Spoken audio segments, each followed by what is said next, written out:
ஒரு நிமிஷம், ஒரே ஒரு வசனம். 1 யோவான் 4வது அதிகாரம் அதனுடைய 4வது வசனத்தினுடைய பிற்பகுதி, உலகத்தில் உள்ளவனிலும் உங்களில் இருக்கிறவர் பெரியவர்.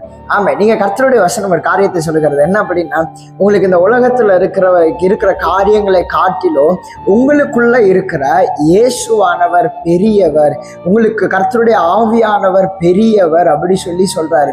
இன்னைக்கு நம்ம அநேக நேரங்கள்ல நம்ம என்ன பண்றோம் அப்படின்னா, நம்மளுக்கு இந்த உலகத்திலிருந்து உண்டாகிற பிரச்சனைகளா இருக்கட்டும், சோதனைகளா இருக்கட்டும், போராட்டங்களா இருக்கட்டும், எல்லாவற்றையும் நாம் பெருசா பார்க்கறதுனாலதான் நமக்குள்ள இருக்கிற ஆண்டவரை நம்மளால பெரிதாய் பார்க்க முடியல. இன்னைக்கு ஆண்டவர் நம்ம இடத்துல சொல்லுகிறது என்ன அப்படின்னா, உனக்குள்ள இருக்கிற அந்த ஆவியானவர், அந்த இயேசுவை பெரியவரா பாருப்பா.